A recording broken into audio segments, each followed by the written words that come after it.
What's going on, everybody? It's stoppage time for Friday, July 5th. And if you're in the United States, you know that July 5th is just the stoppage time between July 4th, our Independence Day celebration yesterday, and our weekend. And essentially, it's just one long weekend holiday. Although, frankly, even I've noticed some friends of ours, some friends of the show, Robin Ward in particular, a leadership coach here in Southern California that's going to be on an upcoming episode in a few weeks, encouraging and talking to their executives and to their entrepreneurs that they coach and work with about using this week as kind of a mid-year kind of break between the first half of the year and the second half of the year. And I kind of like that idea. I noticed it kind of catch on a little bit during the pandemic. During the lockdowns, when I think it was kind of easier and more natural for people to look for reasons to give people a break, to preserve their mental health and give them some flexibility and freedom. But I've seen it again this week and this last couple of weeks, kind of getting closer to this period in time in American culture, and I've really embraced that. I thought it was a really good idea. We don't do it in our business, but I think we might going forward. So anyways, Independence Day has been on my mind this week. I want to talk to you about independence, and I want to talk about it in the context of responsibility and opportunities.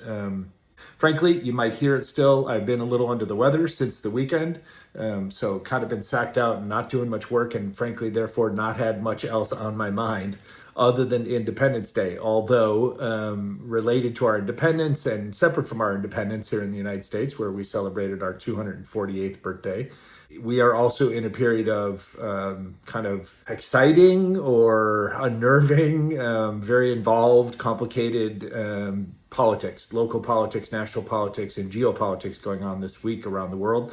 And so, I'm a politics, kind of geopolitics junkie. And so a lot of my downtime, just resting, napping, sleeping, reading, hydrating, was spent thinking about those issues as well. And that's what brings me around to this idea of responsibility.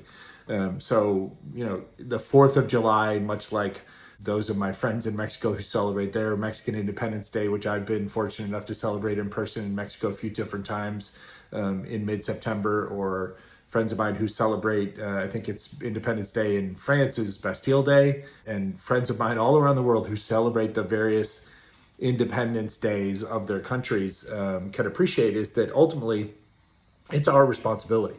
Right. So we go through these periods in our cultures, in our countries, in our politics, kind of the national ebb and flow of what's going on in our worlds. And we tend to want to displace a lot. We tend to want to put a lot on everybody else or on the politicians.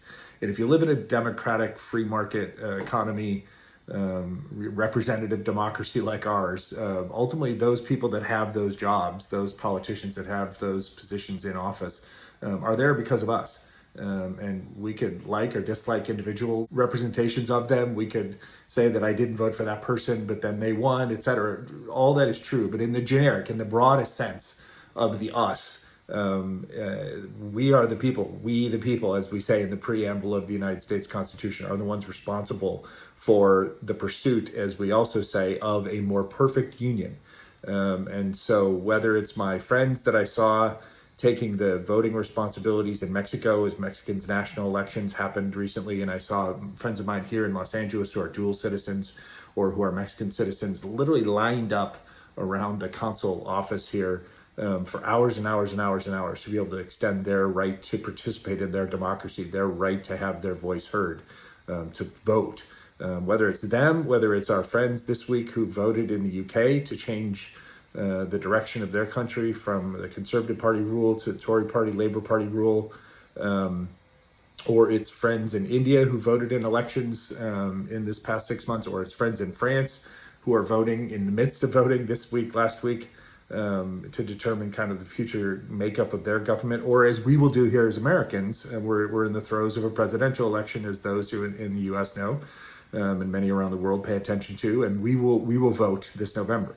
And so at the end of the day, one of the things that I just kept thinking about this week as I listened to so much of the narrative in media, which is, again, just a reflection of where our thoughts are, is as if it is someone else's responsibility to make this more perfect union, as if it is someone else's responsibility that we have the independence that we have, as if it is someone else's responsibility to make to enact and or to preserve the democracies that we all value. At the end of the day, it's on us, right? And so I've always been a political believer that says, if you don't vote, don't complain. If you don't vote, I don't want to hear your opinion.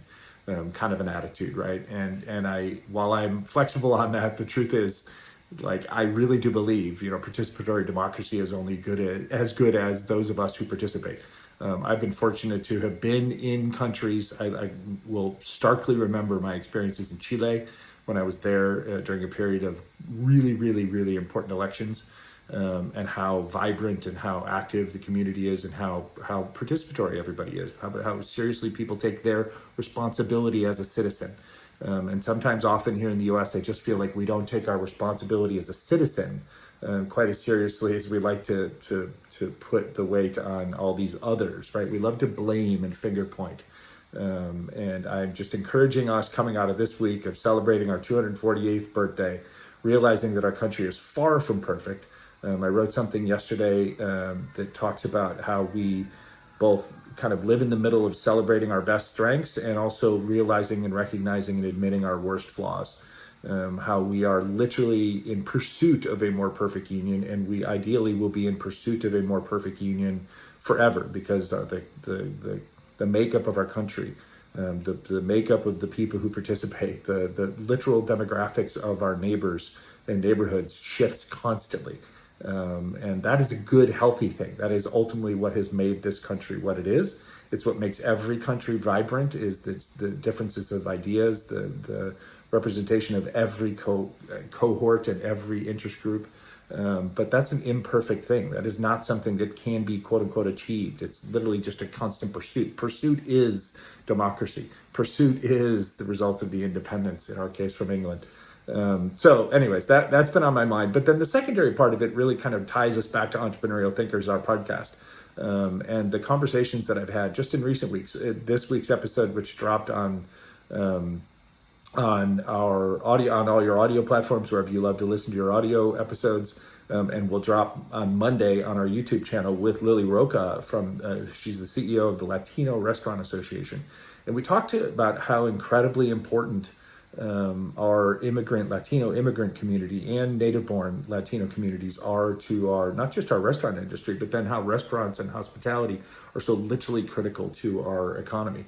$4 trillion worth of literally important to our economy, right? And we've talked in past episodes with people like Pedro Crespo, with Mario Carrasco, with a number of guests over the years, with a couple of guests that we've recently recorded that'll be coming up soon, just trying to understand the opportunities that get created for widely diverse groups of people to come to this country or to exist in this country and flourish as a result of the democracy that we live in, the rule of law, the independence that we have, the flexibility and opportunity that comes from being independent and or being independent thinkers, which is much aligned with what I would talk about. Kind of the thesis of entrepreneurial thinking is independent thinking to some degree, right? So there's tons of data, there's a bunch of statistics that prove that any nation throughout the history of time has become its most vibrant self when it has embraced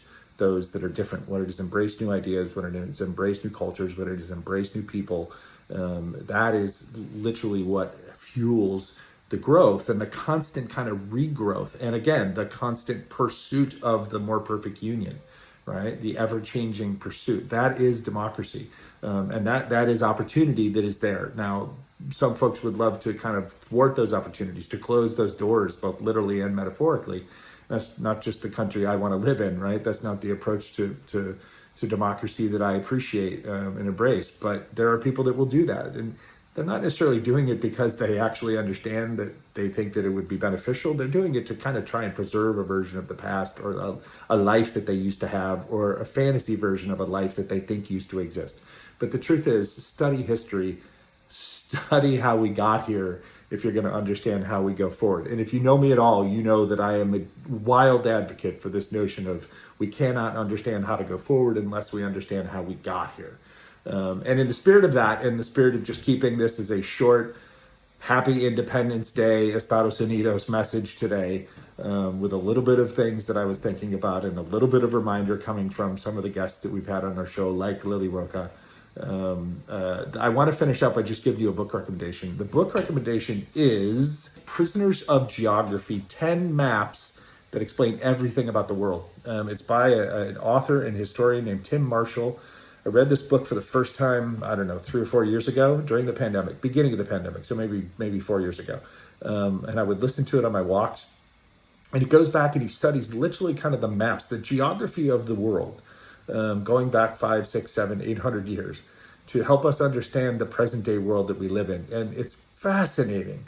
It's an easy read. It's an easy listen if you listen to your books on Audible like I do. Again, Prisoners of Geography, 10 Maps that Explain Everything About the World by Tim Marshall. You can find it on Amazon. You can find it on Audible. I'm sure you can find it just about any place you buy your books. And to me, again, it's a tip to understanding how we got here, right? Tim will go back and he will paint pictures based on geography that will explain things that will tie all the way through to, for example, why, Putin in Russia has such a fixation on the Crimean region of the Ukraine. And why that means so much to him as kind of a Russian white nationalist. And so again, like if you want to, you could live in a world where you just pick up your news and you just kind of take it for what it is on the surface and you don't think much about it and you don't care much about how we got here, or you just blame place onto the people that are in charge and assume that they are the ones that got us in this problem. Or you can take responsibility, right? Embrace the opportunities, understand our history, study your history, and understand how we got to where we are. So then we can apply all our entrepreneurial thinking energy, all our innovative energy to look forward and understand how we want to get to where we want to get, to have this wind up being this version of a more perfect union, not just here in the Estados Unidos. That's my life here in the US, right? But this same thesis that I'm laying out today applies to all of our friends in any country that you're listening in, where you're operating inside of a free market-based representative democracy. So that's my Independence Day message for this week. It's a long weekend. It's a holiday weekend. I'm recovering now. I'm feeling a lot better today. So hopefully I'll be able to enjoy some of the weekend, the rest of the weekend with family or friends. But I wish you all the best. And you know that in your stoppage time, I always wish for joy, peace, love, happiness. And today, I wish that you have a little bit of time to reflect upon the history of how we got here, your responsibility in the history, and how you can apply all that knowledge to go forward in the better way possible. So, peace.